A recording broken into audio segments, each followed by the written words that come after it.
Back with the Coronas, as always. Welcome back to yet another episode of Newscap. So this week, a lot of things happened in regards to Russia and the Ukraine. Last week, it seemed like nothing happened. So we got a lot to cover today. And I just want to start off by saying, if this is your first time checking out Newscap, go ahead and take a look at the other videos. And if this is the stuff that you enjoy, consider subscribing and liking the videos. It would be greatly appreciated and it would help out the channel a lot. So let's dive right into it. And the first thing I wanted to talk about is the history of the separatists in eastern Ukraine, just dating back 2014 to present day. Now, if you're already familiar with that situation, you can jump forward a couple minutes and start from there. So for those of you that don't know the situation, the crisis in the Ukraine began with protests in the city of Kiev, which is the capital, in November 2013, with Viktor Yanukovych's decision not to integrate their economy with the European Union. So the state cracked down on these protests and unintentionally drew out more protesters. By February of 2014, Viktor Yanukovych was ousted and he fled to Russia. In March of 2014, Russian troops quickly took over Crimea, which has strategic advantages for Russia as it is one of the few warm, deep water ports that Russia has access to in the Black Sea. Before being formally annexed, Crimeans voted to join the Russian Federation in a locally disputed vote. Now, this happens because there was a lot of ethnic Russians that were living in eastern Ukraine. At the time, the Soviet Union collapsed in December of 1991. Now, they aligned themselves, they consider themselves Russian, so it's no surprise there that they wanted to be a part of the Russian Federation.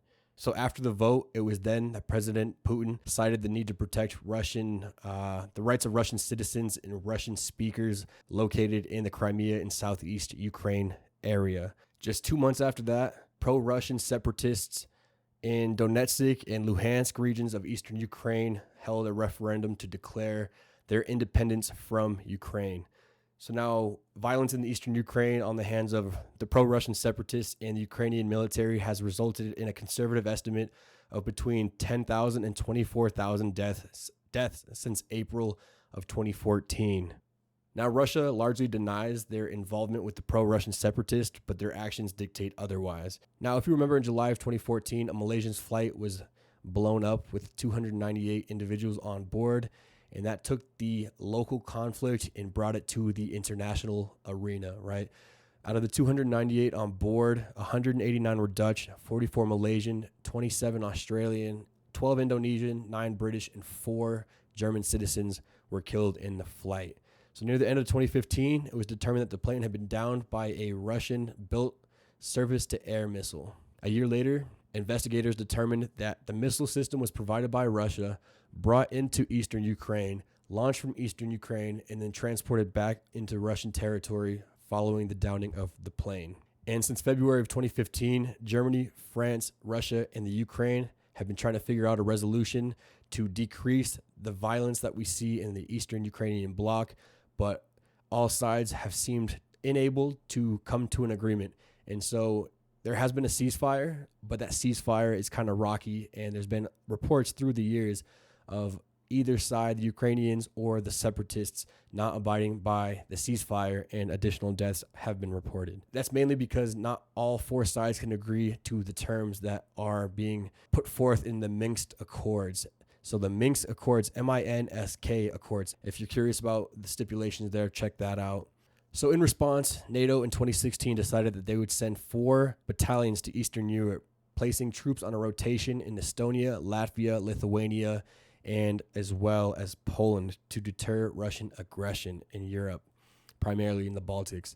Now, the United States Army decided to further deter that Russian aggression by sending 2 tank brigades to Poland in the September of 2017. As this conflict continues to play out and Russia continues to hinder the relationship with the United States and the rest of Europe, it affects other areas where cooperation is needed in terms of arms control, terrorism, and finding a political solution for Syria. So that was a quick recap on what is going on in eastern Ukraine and where the Russian separatists are being backed up by Russia. So now we're going to get into what has been going on in Russia and Ukraine this past week. Now, to start the week on February 14th and into February 15th, Ukraine faced a series of cyber attacks that took down various government websites.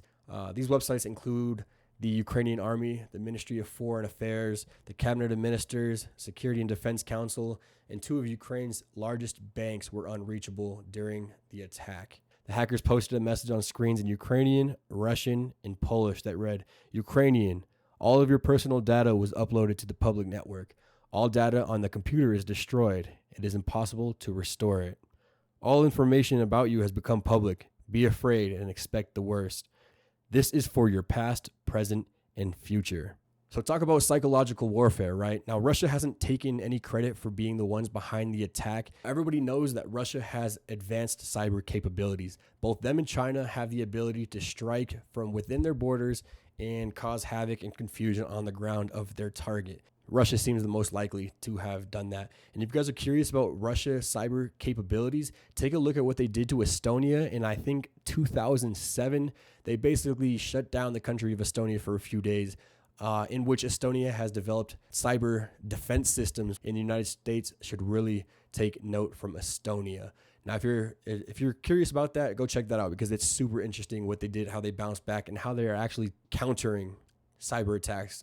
So Ukraine has been a target of many cyber attacks. In December of 2015, more than 225,000 people were left without power across the country. And in December of 2016, parts of Kiev faced yet another blackout due to hackers attacking a utility company in the area. Earlier in the week, there was speculation that Putin was actually withdrawing troops and equipment away from Ukraine's border. But on Wednesday, February 16th, a Biden administration official told reporters that no Russian troops were withdrawing. And on the contrary, another 7,000 troops joined the already 150,000 troops that are amassing on the border. Now, depending on the reports, this went from 100,000 troops in the end of January to now amassing between 150 to 200,000 troops on three different sides, the north, east, and south side of Ukraine. According to Maxar Technologies, which tracks the developments via satellite imagery, reported the deployment of helicopters, tanks, armored personnel carriers, and equipment from Russia, once again, to the Ukrainian border. Now, the Kremlin has also sent upwards of 50,000 troops to conduct training exercises in Belarus that are set to end on Sunday, February 20th. Now, the Belarus president, Alexander Lukashenko, on February 18th, said that the Russians could stay as long as they needed to. So Belarus, if you're not familiar, is the country that is directly north of the Ukraine. And northwest is Estonia, Latvia, Lithuania, and those NATO states. But Belarus is directly north of the Ukraine. East, you have Russia. In south, you have Russian-controlled Crimean Peninsula. So the Russia has strategically positioned their assets at the northern, eastern, and southern flanks of the Ukraine. Now, that extends the front that the Ukraine has to worry about by hundreds of miles. So that's the strategic implication of that move. So Belarus is now apparently siding with Vladimir Putin, and we'll see what that does in terms of relationships with other European countries. So then on Thursday, February 17th, Ukraine's military accused the Russian-backed separatists in eastern Ukraine of firing shells at a village in the Luhansk region. Now, these shells hit many different places, but the most notably, they hit a kindergarten and blew a sizable hole into a brick wall in the kindergarten. Now, thankfully, nobody was injured, and to complicate an already complicated situation, both the separatists and the Ukrainians accuse each other of firing across the ceasefire line. It's hard to know definitively which side is responsible for taking the first shot, but the point is that even when a ceasefire is technically in order, that both sides are not really abiding by that situation. On February 18th, Denis Pushilin, head of the separatists in Donetsk region of the Ukraine, signed a decree on mobilization and called upon men who are capable of holding a weapon in their hands to come to a military supply point. In Luhansk, another separatist-controlled region of the Ukraine, leader Leonid Pesheshnik signed a similar decree.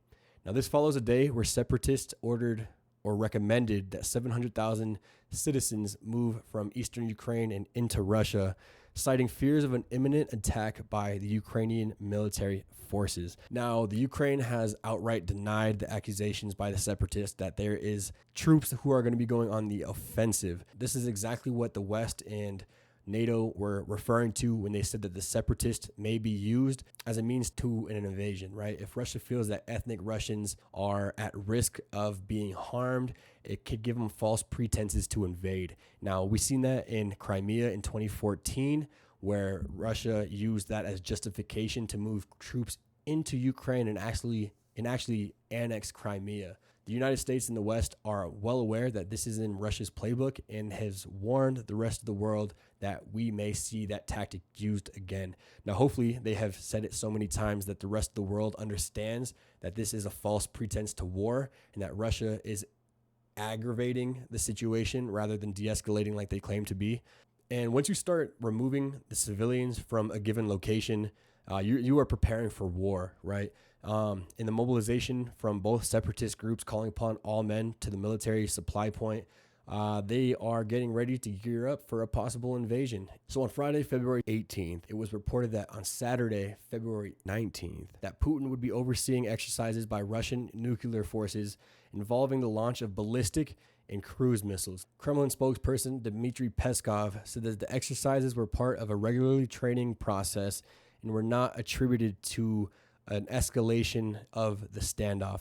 Now, all these nations continue saying that. Russia continues to say that they don't have a plan to invade Ukraine. But when you're stacking 200,000 troops at the border and sending 50,000 troops to Belarus, you damn sure you have a plan in order unless, unless. They have a plan. Even if you don't intend to use it, the plan is developed.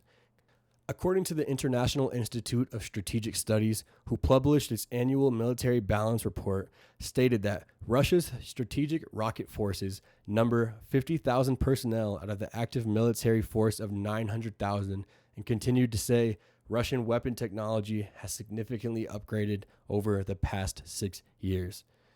Now, you can't blame them. It's a show of force. They are testing their equipment that, it's already battle tested. They've tested all their equipment in their arsenal and it's ready to be used.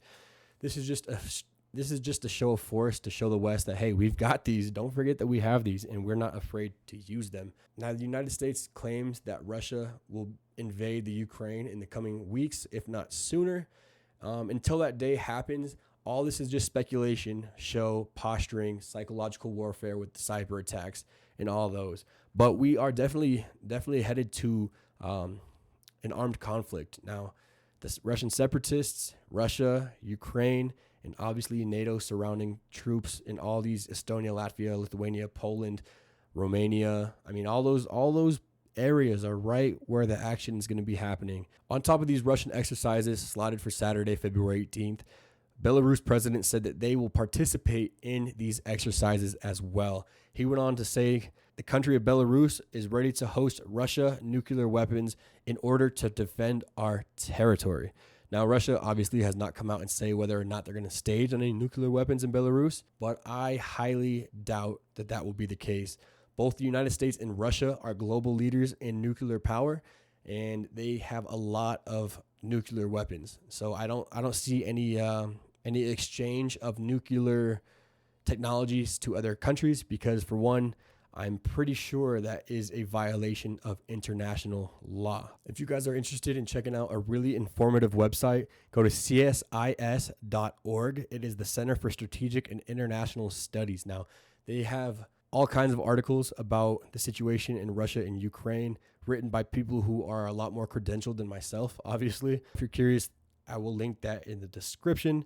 And stay tuned until next week, and we will be back with some more fun. I appreciate you guys watching the video. I hope everybody stays safe and enjoys their time with their loved ones.